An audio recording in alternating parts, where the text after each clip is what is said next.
Hey, assalamu alaikum YouTube. I am Oni and this is the first video of its kind, I think, where I'm gonna try out something brand new for this channel, and hopefully I'm gonna do this on a daily basis, and that is I'm gonna take some of the news items of the day that I find particularly interesting and bring them to you and give my opinions on them. Now these items can be like entertainment, gaming, politics.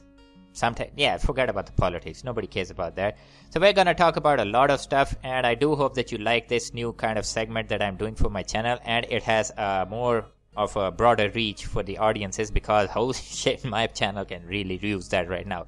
So with that said, I hope you like it, and let's just get into the first news item ever on my channel in this new segment that I haven't named yet. Let's go. So the first news of the day has to do with DC Comics, and what a coincidence. I'm a huge fan of the DC Comics brand. When it comes to comics, I love all kinds of comics. Well, almost all kinds of comics. I really like Marvel and some of the stuff they do, but when it comes to geeking out over the fandom, those of you who might call them hardcore fans, I think DC is my game. I absolutely love almost everything they do. Almost. So when I heard that J.J. Abrams' company Bad Robot has been given the green light to produce material based on the Justice League Dark stuff for movies and TV, I kind of got excited, but in a much more, you might say, careful kind of way. Because let's face it, J.J. Abrams is really under pressure right now, because everybody is blaming this guy for the disaster that was Star Wars Rise of the Skywalker. And while I do admit that J.J. Abrams had made some very bad mistakes and bad decisions on that movie and the entire trilogy, in fact, I don't think the blame solely lies on this guy. This guy is actually pretty good at bringing back dead franchises. We saw that with Star Trek, and we saw that with Star Wars. Technically, that wasn't dead, but there hadn't been a movie on the big screen for nearly a decade, I think, at that point, or over a decade. So yeah, J.J. Abrams really good at bringing stuff on the big screen to just have it take off and go from there.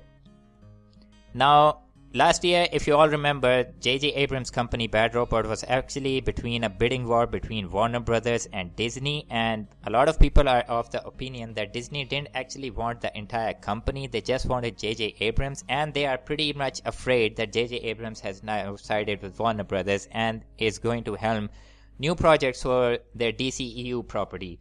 And I think they might actually be scared, because let's face it, any other cinematic universe doesn't even come close to the MCU except from DC, because DC is the only cinematic universe that at least got off the ground with a couple of movies here and there.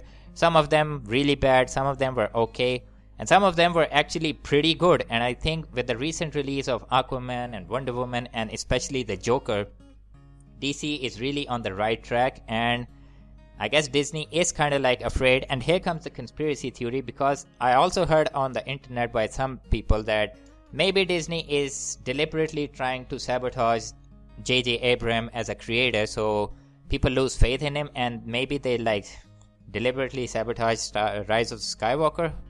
Like I said, that's a conspiracy theory. Who knows? Yeah, it could be true, it could be. Disney is a big enough entity to I don't know, take a hit of a couple of $1 billion maybe? Who knows? But that was a conspiracy theory, and the news of the day was that J.J. Abrams sided with Warner Brothers, and he is going to be taking over the production of projects based on Justice League Dark. Now there were rumors for a lot of time that he was gonna helm the new Superman movie, and a lot of people were actually afraid that he might actually ruin the Superman character. And if this whole thing actually comes to fruition, I think it is a very smart thing on Warner Brothers' part to give him the steering wheel of a franchise that not many people actually know about.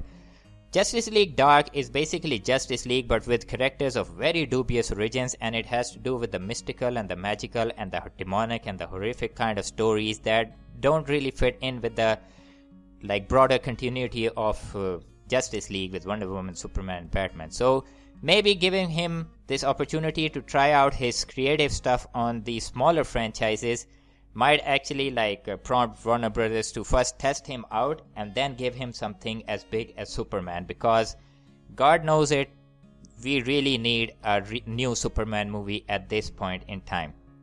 So that was the first news story of the day. What do you think all about it?